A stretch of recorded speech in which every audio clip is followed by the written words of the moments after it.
filosofía y tecnología. Nosotros, todos los que vamos a participar en las siguientes 2 mesas, somos parte de un proyecto que se llama Seminario de Tecnologías Filosóficas. Somos un seminario que intenta trabajar de forma horizontal, que intenta trabajar con diversas temáticas relacionadas con la tecnología y la técnica, y que hacemos preguntas y hacemos también proyectos prácticos. Intentamos hacer proyectos que estén relacionados con bots, hacemos proyectos que están relacionados con páginas web y diferentes tipos de acercamiento práctico, donde dentro de uno de los proyectos más importantes en los que hemos participado y con los que hemos cooperado es con la COSDAC, con el proyecto de las comunidades de enseñanza para la enseñanza del bachillerato. Somos un grupo de alrededor de 8 o 9 personas hoy en día. Hemos tenido unos participantes, hemos recibido visitas del extranjero para trabajar con nosotros. Y de lo que queremos hablar hoy en día son de diversos temas relacionados con la técnica, la tecnología y el pensamiento filosófico. Entonces, va a estar dividido en 2 partes. Vamos a tener 3 ponencias.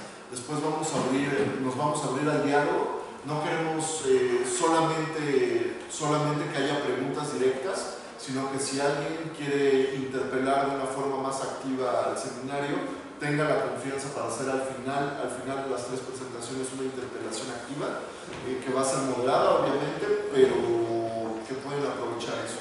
Y después de eso vamos a tener otras 3 mesas y la misma dinámica al final, ¿no? Son un total de 6 ponencias del Seminario de Tecnologías Filosóficas.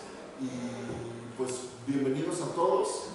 Con la ponencia que vamos a empezar es con la ponencia de Ana María Guzmán Olmos, alias Socitap. Ella es actualmente estudiante de posgrado en la Universidad Freie de Berlín, entonces está conectada de forma remota, y el tema del que nos va a hablar Ana María Guzmán es un texto que se llama ¿Qué es un objeto técnico? Hannah Arendt y Gilbert Simondon. Entonces vamos a decirle que empiece.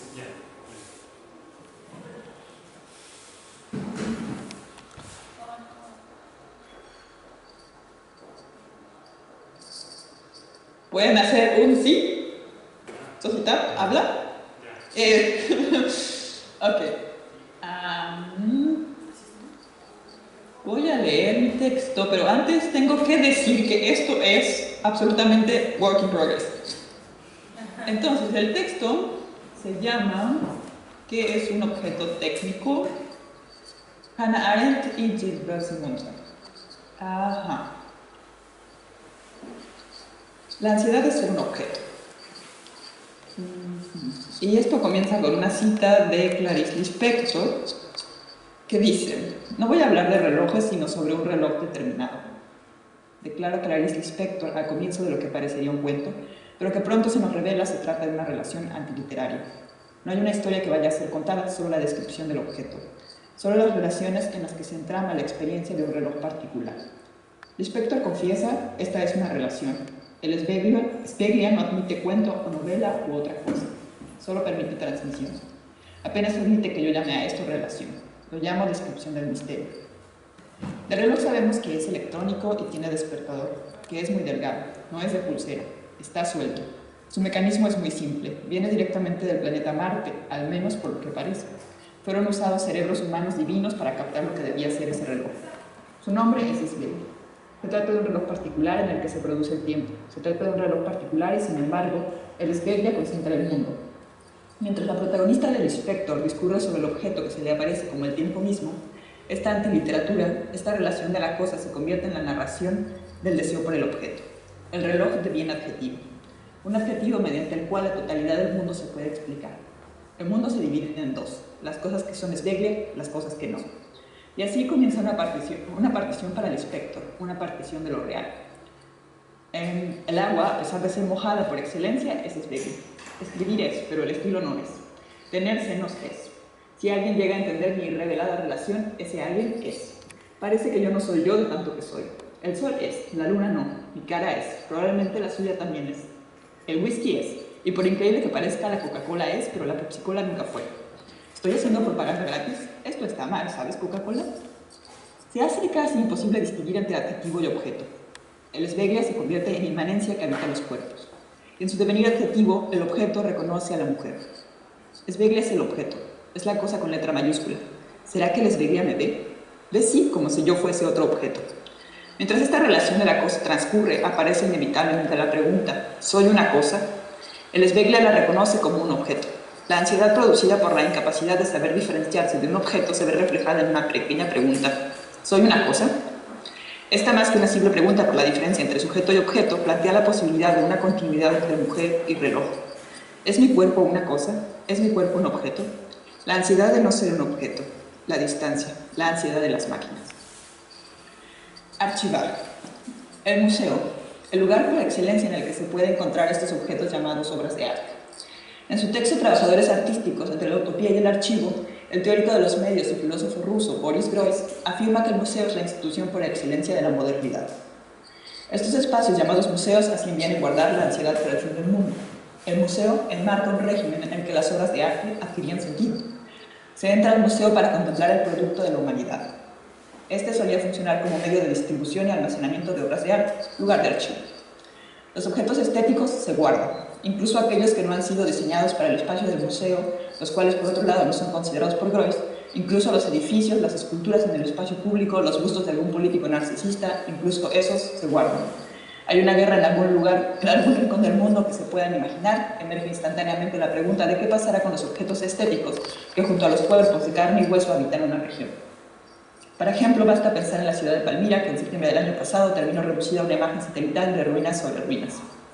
El museo busca guardar y exponer lo humano, hacerlo aparecer. Para generar esta aparición en el museo, las obras se seleccionan. Hay criterios de exposición porque finalmente dos obras no pueden ocupar el mismo espacio. Si en algún momento estoy pasando de mi tiempo, me pueden poner un mensaje. O hacer una cara. Hannah Arendt y la duración de los objetos. Esta necesidad de almacenar los objetos estéticos es el punto en que quisiera recurrir a Hannah Arendt. En su texto La condición humana, Arendt distingue entre diferentes tipos de objetos. La diferencia reside, según ella, en la duración del objeto.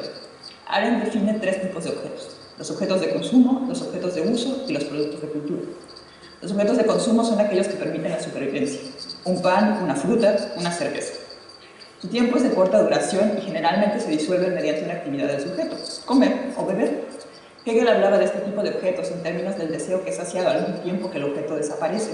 Una manzana deja de existir al mismo tiempo que el deseo por ella. Una manzana deja de existir en el momento en que el hambre del sujeto es saciada por ella. Para Arendt no es el deseo lo distintivo de nuestra relación con los objetos de consumo, sino la duración.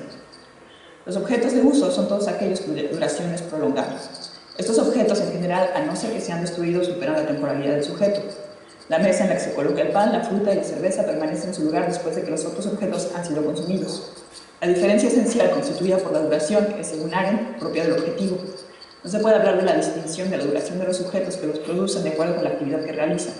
En palabras de Arendt, la diferencia entre un pan, cuya duración en el mundo es apenas un poco más de un día, y una mesa que a veces sobrevive generaciones de usuarios, es sin duda mucho más rotunda que la diferencia en la vida de los sujetos productores, es decir, la diferencia entre un panadero y un carpintero. Para Arendt, los objetos no solo se dividen por su duración, hay dos criterios más que resaltar: el tipo, y no solo la cantidad de tiempo, y la actividad humana vinculada a ellos. En cuanto al tipo de tiempo, afirma Arendt que los objetos de consumo pertenecen al tiempo biológico. Los productos de la cultura pertenecen al tiempo libre. En palabras de Arendt, la cultura es un fenómeno del mundo, la necesidad es un fenómeno de la vida. El mundo es el resto que se produce después de que las necesidades biológicas han sido atendidas. El mundo es un espacio de lo común en donde los sujetos conviven con los objetos que superan la duración del consumo biológico. La crítica de Arendt a la industria cultural proviene de la distinción de los tipos de temporalidad. La socialización del mundo significa para ella tratar a los objetos de cultura como si fueran bienes de consumo. La crítica de Arendt se dirige a este fenómeno que hace que las obras de arte se consuman cual si fueran aire. La producción de cultura de masas transforma el modo en que tradicionalmente se clasifican los objetos. Así, los objetos estéticos se han visto transformados en objetos de consumo. En cuanto al segundo criterio, es decir, la diferencia de las actividades vinculadas a los objetos, Arendt nos dice que a diferencia de los objetos de consumo, los objetos de uso son resultados de la acción y el lenguaje. Como señala Nicolas Ridoux en su libro Del trabajo, el tiempo y la revolución, para Arendt los humanos actúan y producen para generar su mundo. La cultura necesita producción. Pero lo que me interesa resaltar aquí es la producción de la cultura. También la tecnología se produce. Esta cualidad de ser producidos por los humanos hace de los objetos de cultura y los objetos de uso ser aquellos responsables por la producción del mundo. El mundo se produce no en tanto los sujetos pueden mantenerse con vida, sino en tanto algo que sobrevive más allá de su temporalidad. Y aquí otra cita de Arendt: solamente donde se genera supervivencia se puede hablar de cultura, y solamente donde las cosas que independientemente de todo fin y contexto de función están presentes en su cualidad se puede hablar de cultura.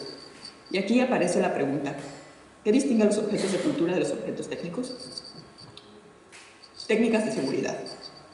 ¿Qué sistemas de seguridad es utilizado en museos para evitar el robo? Pregunta la voz anónima de internet en Preguntas Yahoo. Pues supongo que como en las pelis, estos rayitos rojos que si los tocas suena la alarma. Responde con una foto de perfil de hámster, dramatic chimpu.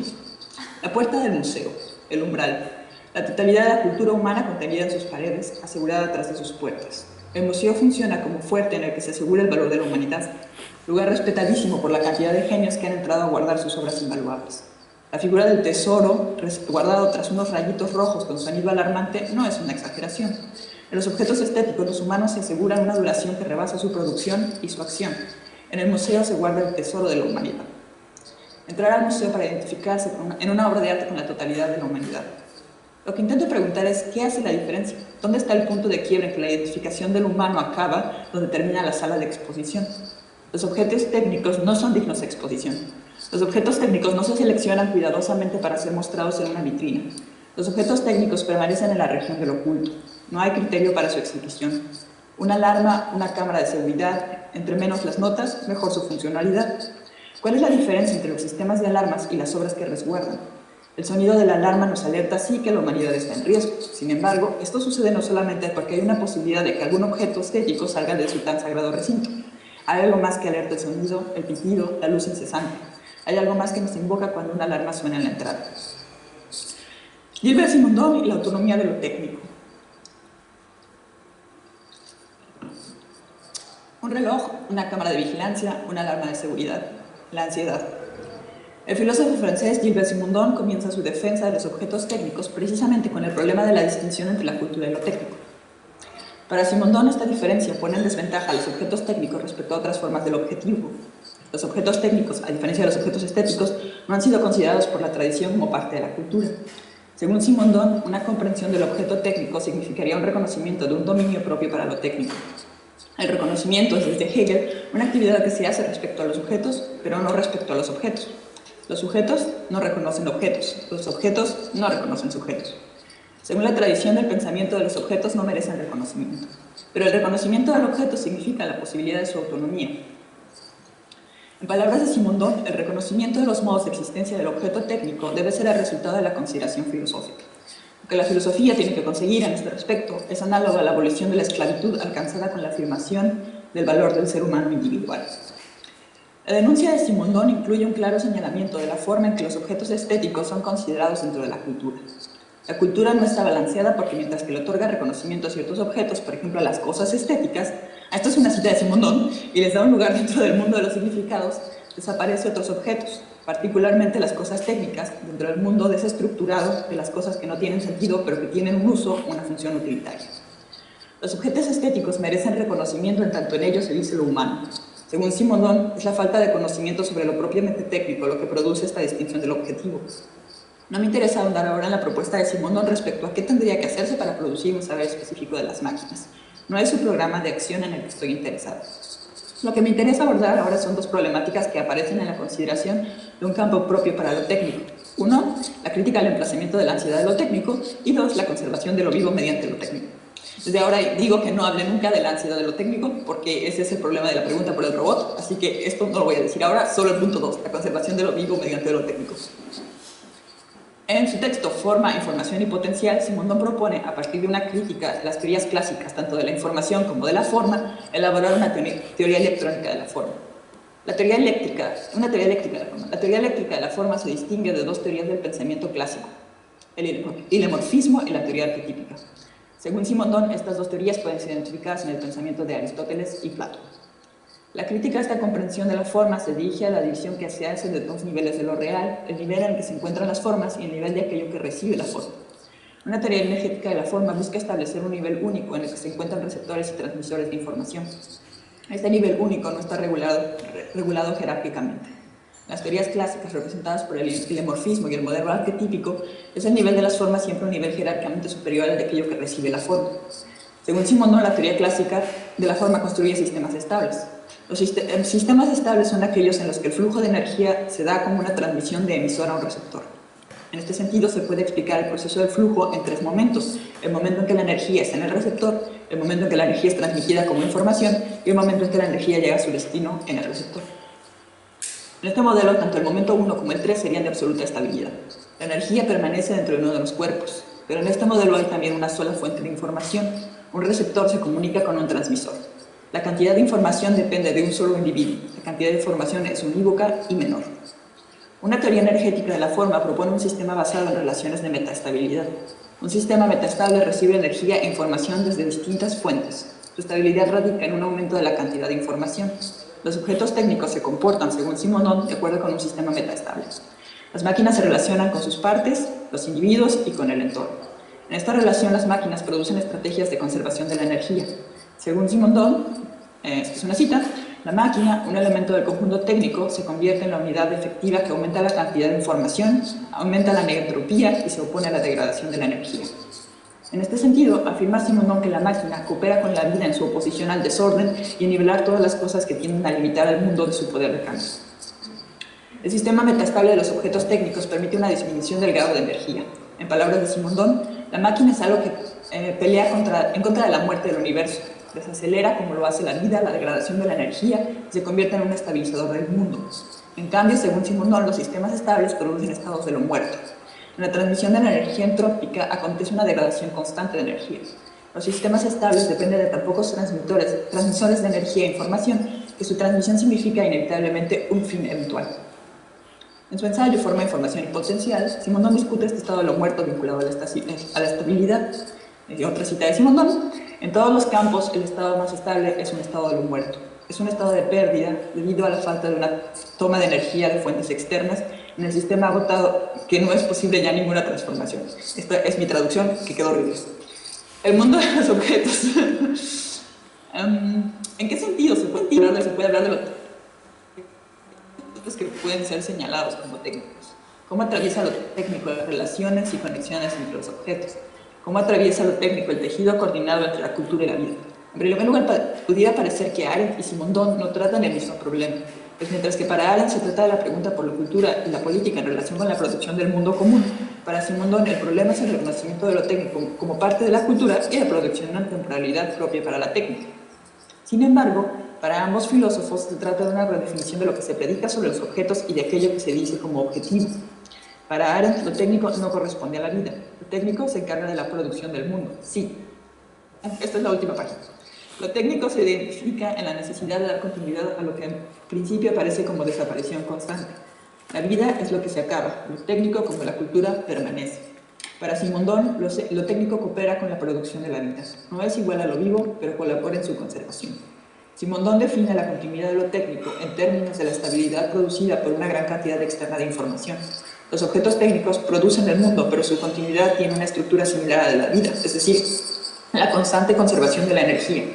La diferencia entre estos dos pensamientos de las relaciones entre la vida y lo técnico no está en cómo comprenden la temporalidad de lo técnico. Los objetos técnicos permanecen. La diferencia está en cómo se entiende la temporalidad de lo vivo. Para Simondon, lo vivo lleva a cabo un proceso de negentropía, se niega a la desaparición. Para Arendt, la vida exige un tiempo de muy corta duración.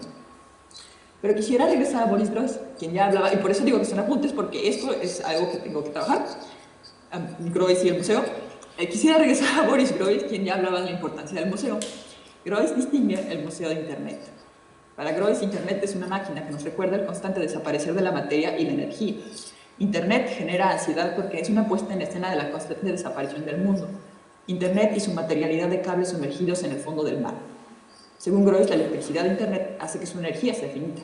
En cada bit tiene lugar la lenta y progresiva desaparición del mundo.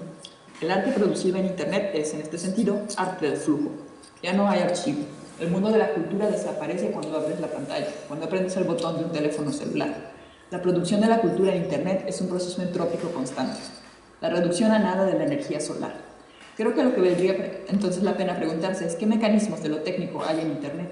Antes de asumir que la postura de Groys se opone a la de Simondon, me interesaría preguntar si puede hablar de Internet como un objeto técnico. ¿Es Internet un producto de la cultura? ¿Dónde trazamos la distinción? ¿Cuál es la relación de Internet con la cultura y con lo vivo? ¿Es Internet una máquina creativa o de destrucción? La ansiedad de las máquinas está aquí, en no saber cuál es el principio y cuál el final, en no saber la distancia entre mujer y reloj, no poder distinguir entre obra de arte y alarma de seguridad, en no saber cuáles son los límites de la creación y la destrucción.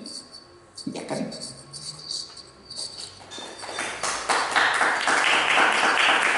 ¡No escucho! Bueno, muchas gracias a Ana María Guzmán Olmos, que nos dio este texto sobre el ahora vamos a la segunda plática del día, donde el maestro José Francisco Barrón Tobar nos va a hablar de tecnología y política, experiencia. Bueno, gracias. Gracias, Marat. Sí, como bien dices, es una charla, una plática. Bueno, a lo que me refiero es que, vamos, como seminario, tenemos como temas, vamos a llamarlos filosóficos o teóricos y prácticos, que se refieren a nuestra práctica,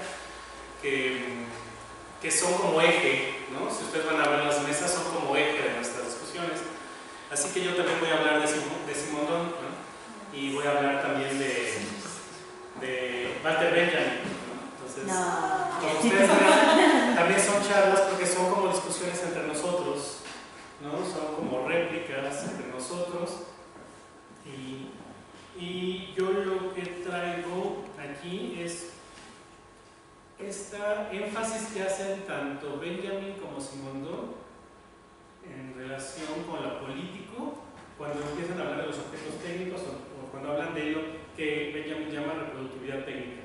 Es decir, cuando ellos empiezan a hablar de la tecnología, los dos hacen un énfasis en lo político, ¿no? Que eso es como lo interesante, ¿no? Pero ¿cómo poder expresarlo? ¿Cómo poder pensarlo? Digamos, tenemos como una tradición bastante marxista, como de izquierda, pero también bastante liberal en pensar la tecnología en términos políticos, que es la que voy a tratar de discutir, porque tanto Benjamin como Simondon la van a discutir, ¿no? Van a discutir estos discursos, estas perspectivas que tienen tanto los de izquierda como, vamos a llamarlos de derecha, ¿no? Al analizar la tecnología en relación con la cultura, pero también con la política, ¿no? Esto es lo que quisiera señalar. Entonces, un poco lo que hemos discutido en el seminario es que quizá la noción de experiencia podría servirnos, ¿no? Como para articular este problema. No me pidan definir qué es experiencia, la voy a un poco suponer, ¿no? Pero voy a tratar de dejar visto alguna cosa, es decir, voy a poder avanzar en alguna de estas cosas. Entonces, le voy a llamar sensibilidad, para decirlo de otra manera, ¿no? Condiciones de producción de la sensibilidad, si quieren luego abundamos en esto, ¿no? Que era un poco también la discusión que teníamos ayer aquí, que creo que nadie está de los que estaban en la discusión ayer, entonces no van a tener contexto, ¿no? Entonces, comienzo, es un texto, hay una cita larga de Simondon como para tratar de aclarar, y luego yo elaboro, ¿sí? ¿Cómo funciona una sensibilidad transformada por la tecnología? Cierta ingenuidad aún rige el pensamiento que quiere apropiarse de la tecnología para cualquier forma de práctica política. Ingenuidad que no cambia en relación con su objeto problemático, ni incluso experimentando la potencia que trae consigo la tecnología. Ni hablar de la práctica, no la modifica. La cuestión es que una imagen de la tecnología sigue imperando la sensibilidad y con ello casi toda práctica política. Incluso, a mí no me gusta Heidegger, pero Heidegger era muy insistente en que teníamos que modificar una imagen de lo tecnológico, que era la tecnología como herramienta para ser usada por el hombre. ¿Sí? Parece que cuando Heidegger hace sus reflexiones, los hace desde un punto ontológico, metafísico. Entonces, a veces es muy complicado seguir qué está tratando de afirmar, pero lo que parece que quiere señalar es que hay que dejar de lado esta relación que tenemos con la tecnología como si fueran herramientas sencillas y simples, ¿sí? Como una pala o una pluma, vamos, un lápiz, ¿sí? La tecnología más moderna no es una pala, no es una pluma, ¿sí? Entonces, es decir, según Heidegger, pero también estos dos autores, para tratar de pensar la relación política-tecnología hay que dejar de lado esa imagen. ¿Sí? ¿Ok? ¿Por qué?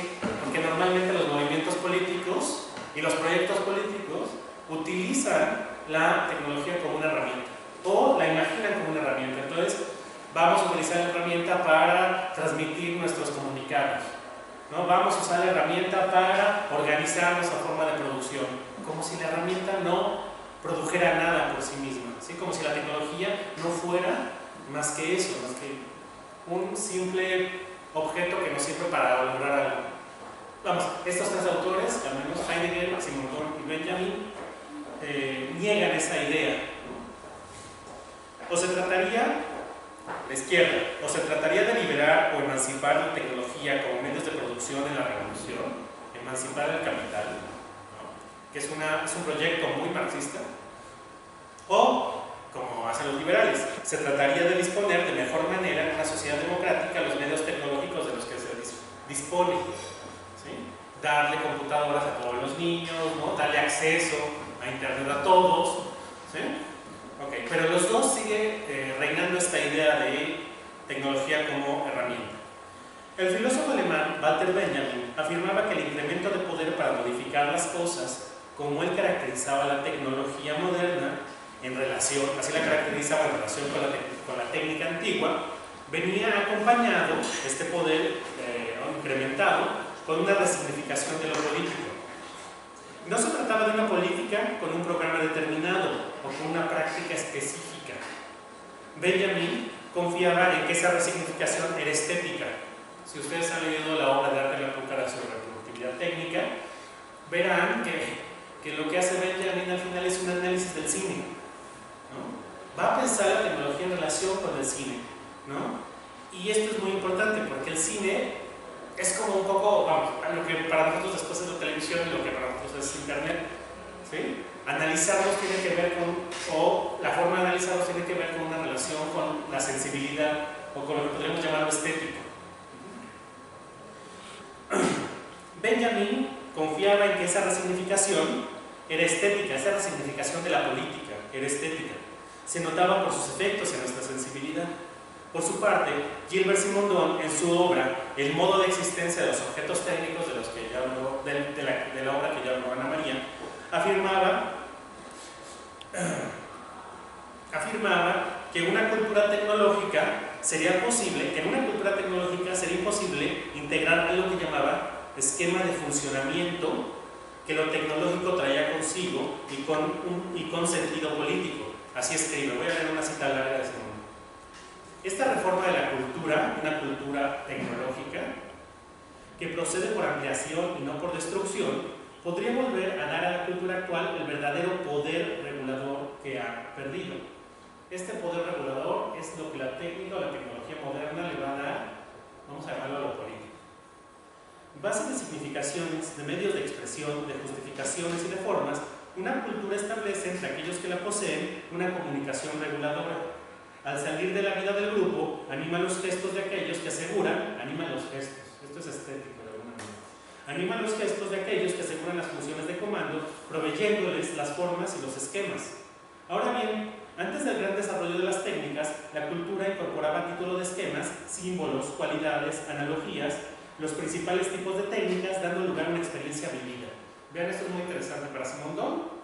La técnica, la cultura es técnica, ¿sí? Y la cultura, antes de la modernidad, daba como estructuras de comportamiento, estructuras de relación, incorporando esta cuestión técnica. Es decir, por ejemplo, en la obra de Platón, ¿no? La República, la relación entre los artesanos y el gobernante es una relación técnica, ¿sí? ¿En qué sentido? Los artesanos son manufactureros para de alguna manera, ¿no? Utilizan las manos, ¿no? Producen para vivir. En cambio, el soberano se dedica a pensar y a mandar, ¿sí? Esa es una relación, ese esquema es una relación técnica para Simondon. Por el contrario, la cultura actual es la cultura antigua, que incorpora como esquemas dinámicos el estado de las técnicas artesanales y agrícolas de los siglos pasados. Para Simondon también es muy importante, la cultura actual o la política actual no incorpora en sí mismo las potencias tecnológicas modernas. Y estos esquemas sirven de mediadores entre los grupos y sus jefes, imponiendo a causa de su inadecuación a las técnicas una distorsión fundamental. El poder se convierte en literatura, arte de opinión, alegatos sobre verosímiles, retórica. ¿Sí? Ustedes conocen esta discusión, ¿no? De que como que la figura de poder político se ha perdido. No hay como, no solamente la forma del Führer, para decirlo de una manera, ¿no? Que es una gran discusión también en filosofía política, sino como en términos de estructurar una sociedad o, para decirlo de otra manera, tener un punto de guía o de movimiento político. ¿Sí? Simondon afirma que es porque nosotros no nos hemos apropiado de la tecnología, ¿sí? De la tecnología moderna. ¿Sí? El poder, dice, se convierte en literatura, arte de opinión, alegatos sobre verosímiles, retórica. Las funciones directivas son falsas porque ya no existe entre la realidad gobernada y los seres que gobiernan un código adecuado de relaciones. La realidad gobernada implica hombres y máquinas. El código reposa solo sobre la experiencia del hombre trabajando con herramientas. Experiencia del hombre trabajando con herramientas. ¿Sí? Es decir, no tenemos una idea de poder donde el hombre trabaje con, vamos a decirlo de maneras muy boba, con computadoras. Para Simondon. ¿Sí? Experiencia debilitada, lejana, porque aquellos que emplean dicho código no levantan como Cincinato las manos del árabe. El símbolo se debilita en simple giro del lenguaje. Lo real está ausente. Si uno ve las consignas en las marchas y en la lucha política, de alguna manera ve que las consignas está ausente la realidad de las consignas, de alguna manera. ¿Sí? Vamos, estoy tratando de ser provocador, ¿no? Estoy tratando de llevar hasta ese punto lo que quiere señalar Simondon. ¿Por qué? Porque para él no tienen esas consignas efecto de realidad sobre nosotros. Es decir, no nos mueven a la lucha, o mueven a un grupo, para decirlo de manera más sencilla. Una relación reguladora de causalidad singular no se puede establecer entre el conjunto de la realidad gobernada y la función de autoridad. La información no llega a su término porque el código se ha convertido en inadecuado para el tipo de información que debería transmitir. Una información que expresara la existencia simultánea y correlativa de los hombres y las máquinas debe llevar consigo los esquemas de funcionamiento de las máquinas y los valores que estos implican. Es preciso que la cultura se convierta en general, ya que hoy se ha especializado y empobrecido. Esta extensión de la cultura, al suprimir una de las principales fuentes de alienación, al restablecer la información reguladora, posee un valor político y social. Esta es la cita larga de Simondon, un poco comentada, y entonces voy a lo que trato de elaborar específicamente. Quizá aquí tendríamos que hacer como unas pequeñas distinciones, ¿no? O caracterizaciones muy simples. Yo llamaría política aquí a la producción y reproducción de cuerpos sociales. ¿Sí? No estoy hablando de política como modificación del mundo, en términos de la revolución, tampoco como en programas de políticas públicas, ¿no? Un poco más a la liberal, ¿no? Sino como producción y reproducción de cuerpos sociales. El ámbito de lo político sería este espacio, ¿no? ¿Qué es un cuerpo social? No me voy a meter ahí, pero tendría que ver con la incorporación de ciertos parámetros y hábitos de comportamiento y de prácticas, y también de sensibilidad. ¿Sí? Para hablar un poco de sensibilidad muy sencillo, por ejemplo, ¿por qué sigue habiendo feminicidios en el mundo? Es decir, podríamos poner este ejemplo. ¿Por qué el feminicidio no ha podido cortarse? ¿Por qué la trata de personas sigue siendo posible? Porque sigue manteniéndose la sensibilidad de que el cuerpo de la mujer, o el cuerpo de lo femenino, o el cuerpo, vamos, podemos discutir en términos de género esto, el cuerpo de la mujer sigue, no solamente el de la mujer, ¿no? Por ejemplo el de los niños o el de cierto tipo de hombres, sigue siendo objeto de deseo, para decirlo de alguna manera, pero y que sigue estando a la mano para ser manipulado y para ser violentado. Vamos, este es el espacio de la producción y reproducción de cuerpos sociales, de la sensibilidad. ¿Sí? La trata de personas en feminicidio son posibles porque son deseables, para decirlo de alguna manera, ¿no? Y este deseo, como máquina de deseo de llevarles, ¿no? Se va generando, ¿no? Vamos, la política es esto. ¿Qué es la técnica, ¿no? Para distinguir la tecnología, ¿no? La técnica sería todos aquellos procedimientos y mecanismos sociales que no modifican un estado de cosas. ¿Vamos? Es decir, y la tecnología por su parte sería este poder para modificar la cosa, para producirlas. Para decirlo de alguna manera, Heidegger siempre ayuda, ¿no? ¿Cuál es la diferencia de la relación de la técnica con la tecnología con el río? ¿No? Heidegger dice, pues la técnica lo que haría es poner un puente. No modificas el río, pero pones el puente para que la gente cruce. ¿Sí? Te relacionas con la naturaleza sin modificarla. En cambio, la tecnología, por supuesto, ustedes saben qué pasa con la tecnología moderna, ¿no? Entubas el maldito río. Es decir, lo borras de la existencia de cierta manera, o lo utilizas para generar energía, como diría Simón también, ¿no? Entonces, la tecnología modifica los estados de cosas, la técnica no, pero fíjense cómo quiero entrelazar. ¿Sí? La política es la producción y reproducción de cuerpos sociales. La técnica no lo modifica, pero la tecnología sí modifica los estados de cosas. ¿Ok? ¿Qué sería la estética en este espacio o el espacio de lo sensible? Ok, sería este espacio de producción y manipulación de las condiciones de formas de sensibilidad. ¿Sí? A ver, las campañas de sensibilización. Todo mundo conoce, sea de izquierda o derecha, no importa, hacen campañas de sensibilización, para lo que sea, ¿no? Para la alfabetización, para mejorar las condiciones de vida, de lo que quieran, ¿sí? O para evitar, por ejemplo, el uso del condón, ¿vale? Para hacerlo como muy sencillo. Estas campañas de sensibilización quieren atacarnos en nuestra sensibilidad, pero lo hacen de manera, aparte de manera artística, ¿no? Te hacen unos pósteres bonitos, ¿no? Con las fotos maravillosas.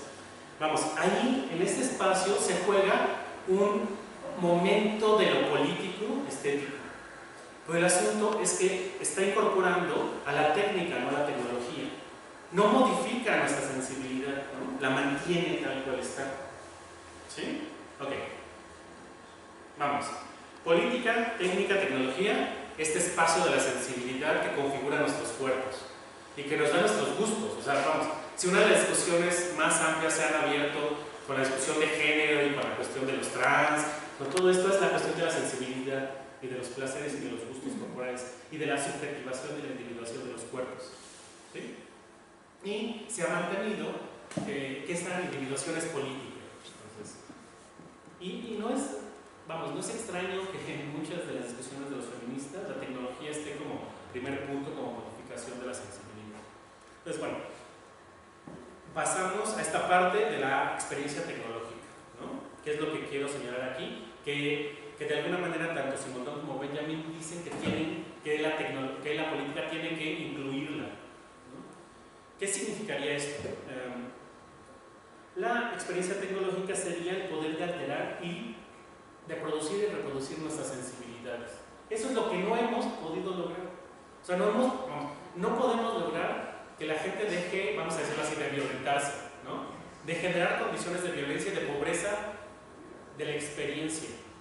¿Sí? Por ejemplo, si ustedes conocen toda esa discusión de la izquierda sobre Televisa te idiotiza, es una discusión política, pero estética a la vez, ¿no? Y la forma como normalmente la izquierda quiere discutir eso no es abriendo canales de televisión, ¿no? Bueno, sí, algunos lo intentan y son muy aburridos, ¿no? Son aburridísimos, ¿sí? Pues lo que intentan es quitarle los medios de producción a las televisoras o tirar las televisoras.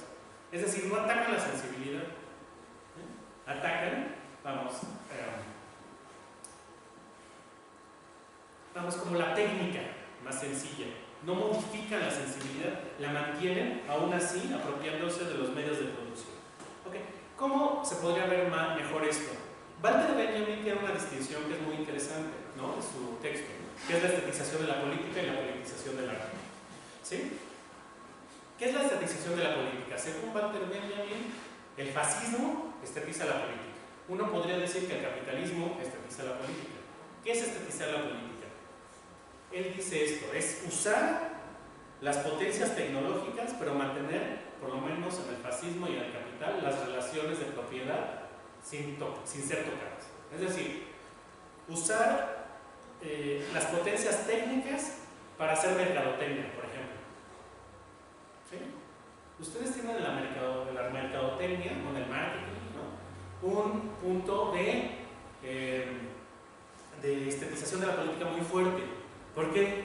Porque se mantienen las relaciones de propiedad, no se modifica absolutamente nada y se alimentan ciertas cuestiones como estéticas de nuestra sensibilidad, por ejemplo, los roles de género, ¿no? Las cuestiones de violencia, se mantienen de manera muy ostensible. En cambio, la politización del arte, lo que llama Walter Benjamin, es usar las potencias tecnológicas a cabalidad. Es decir, esto es muy complicado como poner un ejemplo, ¿no? Siempre es muy complicado. Pero Benjamin suponía que tenía que haber un uso de las tecnologías para modificarnos a nosotros, no propiamente convertirnos en cyborgs, ¿no? Sino, por ejemplo, modificar nuestra sensibilidad, modificar nuestras pasiones, ¿no? Eso es mucho más complicado que modificar nuestro cuerpo, vamos a llamarlo físico, ¿no? Es decir, modificar nuestros gustos, ¿no? Modificar, sobre todo todos aquellos placeres, sobre todo todas aquellas pasiones que implican daño, que implican violencia hacia los otros. No significa que eso se pudiera erradicar necesariamente, pero Benjamin, y creo que Simón Dona aquí también, en otro sentido, está pensando que las tecnologías, o la tecnología, vamos, las potencias tecnológicas modernas, ese es su punto político por excelencia. Por fin, de alguna manera, podríamos modificar nuestra sensibilidad de manera fuerte, ¿sale? Entonces, vamos, no quiero adelantar más, ¿no? Porque ya se me acabó el tiempo, o no quiero elaborar más, porque también me pondrían en aprietos, ¿no? Sería más bien una cuestión de discutir con ustedes, pero solo sí quería dejar planteado esto, ¿no? Que la relación entre tecnología contemporánea y política tiene que pasar por una modificación y una producción de la experiencia, ¿sale? Por eso para mí es muy importante la educación, por ejemplo, porque la educación siempre ha sido un proyecto desde la modernidad de modificación de la pues de la sensibilidad, ¿no? Gracias. Bueno, muchas gracias, Francisco Barrón. Y ahora vamos con Francisco Barrón, es lleno en Twitter, por si alguien nos cuida. Ana María Societap, y ahora viene Sandroide Filos, Sandra Leticia, que nos va a hablar, Reyes Álvarez, que nos va a hablar de capitalismo y tecnología, sensibilidades filosóficas. Bueno, comienzo. La identificación que algunos discursos y prácticas han hecho entre tecnología y capitalismo, o bien una relación perversa destructiva entre ambos, refiere a un antiguo y complejo problema filosófico que generalmente expresa sus efectos en la vida política, social y cultural del hombre. Para nadie es noticia nueva la importancia que se atribuye a la tecnología hoy en día. Sin embargo, analizando algunos manifiestos como el Luna Bomber, anti-alienación, anti-civilización, así como algunas notas periodísticas que pretenden señalar la relación entre tecnología y capitalismo, esta importancia resulta evidente y casi siempre desdeñable. Para poder hablar de esta relación, no será necesario aludir al surgimiento del capitalismo ni de la tecnología, ya que la intención de este ensayo no es hacer una historia de la relación entre ambos, tanto como analizar algunos ejemplos y explicar cómo es que ésta está funcionando en los discursos que la enuncian y en las prácticas que a partir de ellas se ejercen a pretender. Un primer efecto, comprendido de manera negativa casi siempre, que expresa esta identificación o relación entre el capitalismo y la tecnología es la enajenación. Ambos se conciben como agentes alienantes. Así, el manifiesto anti-alienación dice, por ejemplo, beligerancia filosófica para combatir la alienación como la combaten los trabajadores más avanzados, es decir, combate revolucionario al capitalismo, combate a la explotación y combate a los perros hambrientos contratados para reprimir, combate a los patrones, combate a la miseria y a la barbarie. Analizando esta cita, es posible referir que las tendencias presentes en este tipo de manifiestos se retoman posturas marxistas o anarquistas, aunque no siempre mantienen esta postura de manera rigurosa o ortodoxa. Por lo regular, utilizan algunos términos o conceptos o también algunas prácticas que adaptan a ningún objetivo particular, pues la finalidad de estos discursos es lograr que haya una modificación o algún efecto en la esfera pública. Con lo anotado hasta ahora, tenemos un indicio de cuál será ese vínculo entre capitalismo y tecnología, pero antes de pasar a ello, quisiera resolver otra cita donde resulta también evidente esta relación. Combate desde la filosofía y con el socialismo científico, beligerancia de la inteligencia no mansa, porque incluso para someter a los pueblos se usa el arte, la ciencia, la creación, las emociones, las tecnologías más avanzadas y diversas. Lo que esta cita expresa es un entramado de relaciones entre las que se encuentra la tecnología y capitalismo, y donde la primera parece estar en relación a este último con el objetivo de someter y dominar a la sociedad, ya sea de manera individual, ¿no?, o colectiva. Además, señala que dentro de este entramado el uso de las emociones, ¿no?, se hace para someter, lo cual resulta interesante y problemático. Y bueno, creo que aquí viene muy bien lo que planteaba Francisco, ¿no?, porque implica, en esta relación de tecnología y capitalismo, van a implicarse usos, funciones y efectos muy particulares, ¿no? Entonces, en este sentido, dejaría una pregunta, ¿no? ¿A través de qué mecanismos u objetos es posible este sometimiento? Pues para tratar de responder esta pregunta, este vínculo, ¿no?, es más evidente esta relación entre capitalismo y tecnología, se sitúa en la industria, o con la industria. Es conocido que muchos historiadores, filósofos, sociólogos, economistas, entre otros, han puesto el inicio o el auge del capitalismo a partir de la revolución industrial. En ese sentido, la relación entre capitalismo y tecnología se concibe usualmente, o se concibiría en términos de posibilidad y potencia. Esto quiere decir que hay ciertas relaciones o cosas que o se potencian, ¿no?, o se hacen posibles a partir de este vínculo, ¿no? Si bien esta relación de potencia o posibilidad no necesariamente es negativa, lo que hacen este tipo de discursos, ¿no?, es que la ponen negativa, ¿no?, y entonces, ¿por qué? Por el carácter enajenante del trabajo en el capitalismo. Entonces, este mismo manifiesto dice: el capitalismo se las ingenia para invisibilizar o hacer pasar como problema la destrucción de las fuerzas productivas y la lucha de clases. Eso es alienación. El debate capital-trabajo se ignora, se alimenta el sentido de patrimonios culturales, la miseria, la muerte, la barbarie.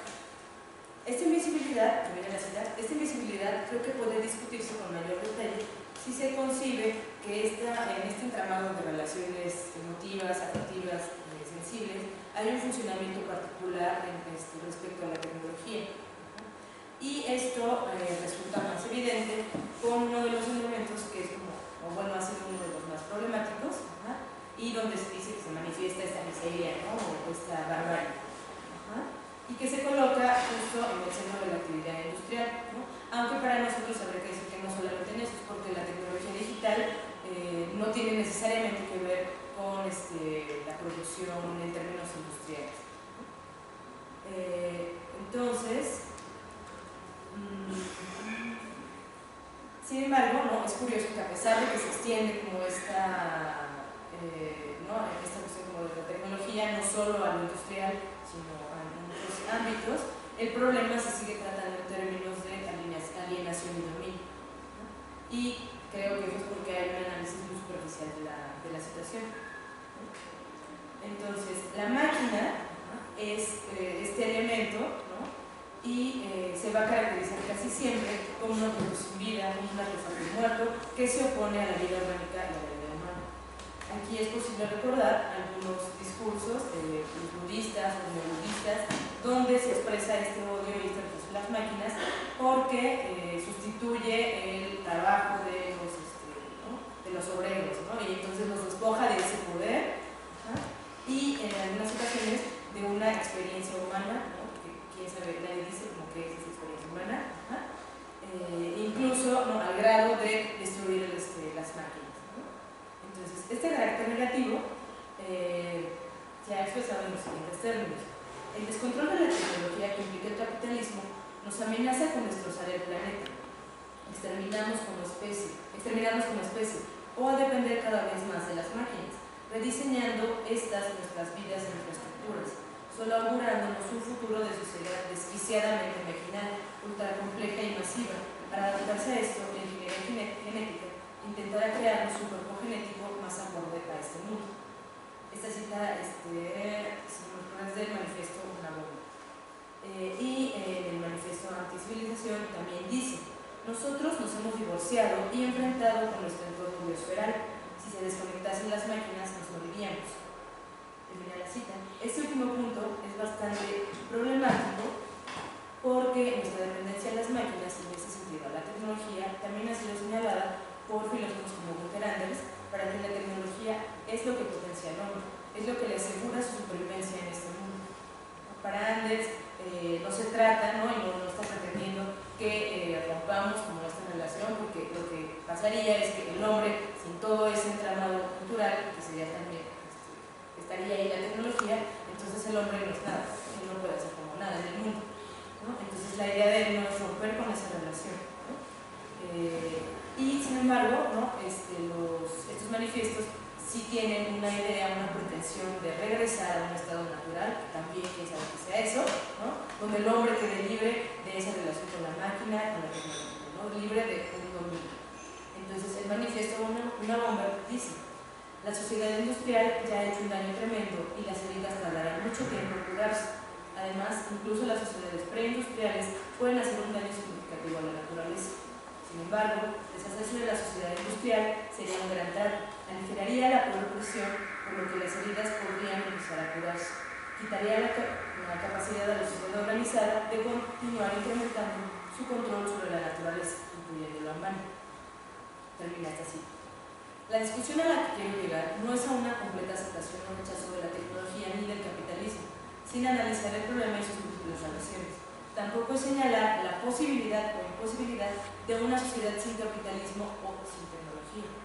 Más bien considero, ¿no? Y en relación a las discusiones que en el seminario de tecnologías filosóficas hemos tenido y donde se ha construido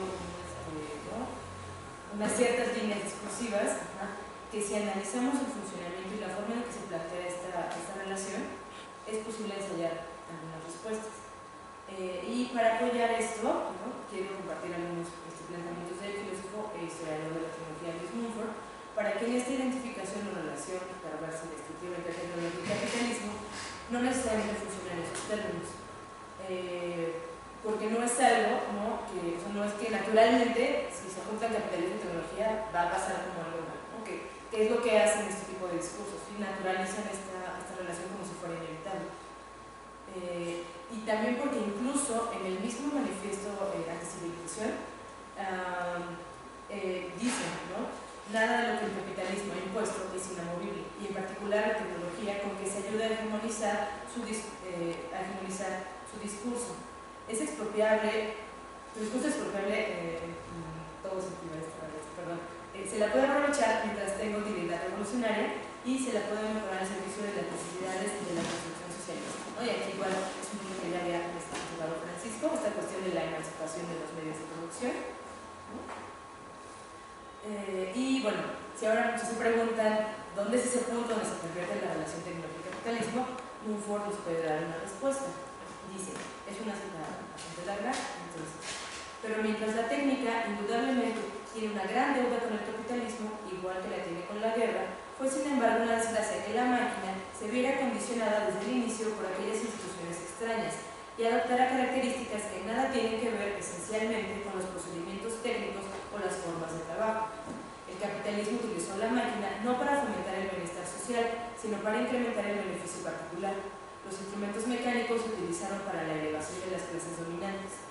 Fue a causa del capitalismo por lo que las industrias artesanas, tanto en Europa como en otras partes del mundo, fueron destruidas sin consideración por los productos de las máquinas, aun cuando estos últimos fuesen inferiores a los que se construían, pues el prestigio del perfeccionamiento y del éxito del poder estaban con la máquina, incluso cuando no perfeccionaba nada, incluso cuando técnicamente hablando constituía un fracaso. En virtud de las posibilidades de beneficio, el lugar de la máquina fue sobreestimado y el grado de regimentación se llevó más allá de lo necesario para la armonía o la eficiencia. A ciertos rasgos, el capitalismo privado se debió a que la máquina, que era un agente neutral, haya aparecido con frecuencia y de hecho haya sido a veces un elemento maligno en la sociedad, despreocupada por la vida humana, indiferente a los intereses humanos. La máquina ha sufrido por los pecados del capitalismo. Por el contrario, el capitalismo se ha aprovechado a menudo de las virtudes de la máquina. Terminar así. Como mencioné antes, en la industria parece que es donde se sitúa, ¿no?, de manera más evidente esta relación entre tecnología y capitalismo. Pero, como Mumford dice, el capitalismo es el que más bien ha aprovechado, ¿no?, este poder de transformación, ¿no?, o estos beneficios de la máquina, ¿no?, para sus propios fines. No obstante, el mismo Mumford, en esta respuesta lo señala, gran parte del desarrollo de la técnica se debió en parte al capitalismo, ¿no?, lo cual resulta interesante, ¿no?, porque deja ver que esta relación perversa no necesariamente es algo natural o algo que sea inevitable, ¿no? Luego, Mumford habla de la máquina, a la cual he considerado este elemento más representativo de la relación tecnología-capitalismo, y de ella dice al respecto: la máquina misma, sin embargo, es un producto del ingenio humano, de su esfuerzo. Por ello, entender la máquina no es un mero paso para orientar de otra manera nuestra civilización. Es también un medio para entender la sociedad y para conocernos a nosotros mismos. El mundo de la técnica no está aislado ni es autónomo. Reacciona ante las fuerzas y los impulsos que aparentemente proceden de lugares remotos del medio ambiente. Termina la cita. Cuando Mumford dice que hay que entender a la máquina, se refiere a lo siguiente, y es otra cita: la máquina misma no tiene exigencias ni fines. Es el espíritu humano el que tiene exigencias y establece las finalidades. Para reconquistar la máquina y someterla a los fines humanos, primero hay que entenderla y asimilarla. Hasta ahora hemos adoptado la máquina sin entenderla por completo, o como los pobres románticos, hemos rechazado la máquina sin ver primero hasta qué punto podríamos asimilarla de forma inteligente. Termina así. Esta cita ofrece una posible respuesta respecto a la relación tecnología-capitalismo, y esta será para Mumford, que el capitalismo es el que pervierte, ¿no?, a la tecnología. Y aquí yo quisiera, ¿no?,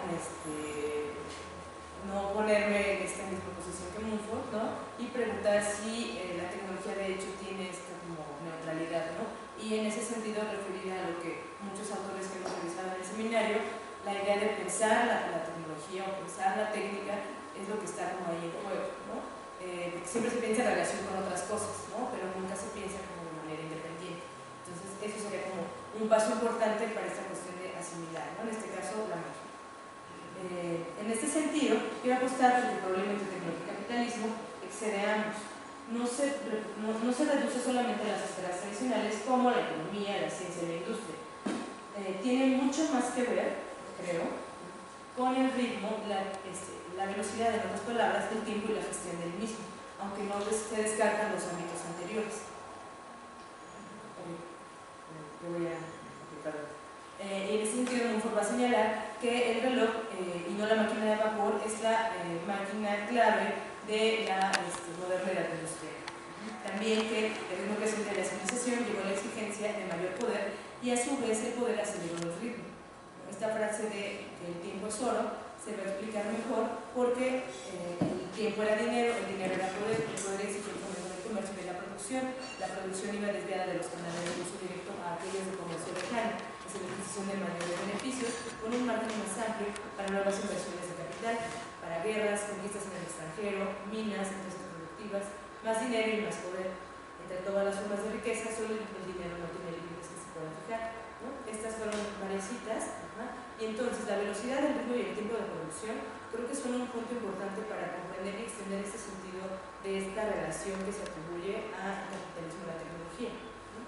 Y en esta dupla de ritmo y velocidad, ¿no?, Mumford va a decir que el día se ha abolido y el ritmo de la naturaleza se ha roto. La producción continúa día y noche. En esta producción incesante, no solamente lo que se está jugando es en términos de producción, ¿no?, sino también en términos de consumo, ¿no? Y entonces Mumford va a decir que la justificación de los medios que ahorran la mano de obra no era realmente que ahorrasen esta, sino que aumentaba el consumo, mientras que claramente el ahorro de mano de obra solo puede tener lugar cuando el nivel de consumo permanece relativamente estable, para que los incrementos en la conversión y en la facilidad productiva se realicen en forma de verdaderos incrementos de ocio. Desgraciadamente, el sistema capitalista industrial prospera gracias a una negativa de esta condición, prospera estimulando las necesidades más bien que limitándolas y satisfaciéndolas. Fijar un límite al consumo sería poner un freno a la producción y reducir las oportunidades de ganancia. Entonces, termina la cita. En este sentido, ¿no?, y para ir cerrando este ensayo, creo que si enfocamos el análisis de esta relación a en elementos, situaciones, prácticas, conceptos y experiencias, más allá de las esferas tradicionales, se puede delinear un discurso que intente dar un nuevo sentido y pistas que permitan analizar y logren responder el problema de manera más amplia, sin reducciones o respuestas superficiales que lo único que logran es aminorar el problema y conducir a prácticas poco viables y excluyentes. Como conclusión, creo que atribuir los males del capitalismo a la tecnología o la perversión de esta última al capitalismo es un análisis insuficiente y superficial que lo único que expresa es una oposición vieja que únicamente pone en conflicto espacios y ámbitos de discurso y acción política que sería importante en la europea, sobre todo si el interés, en este caso de estos manifiestos, que se tiene es por transformar y generar prácticas que modifiquen el entorno social, político y cultural. Finalmente, el capitalismo y la tecnología, desde este breve análisis que he presentado, no son idénticos y la relación que puede haber entre ambos es mucho más extensa de lo que pensamos. Por lo que hay que intentar no limitar el problema solamente a los efectos que generan, porque más que provechoso va a ser nosotros. Gracias. Muchas gracias.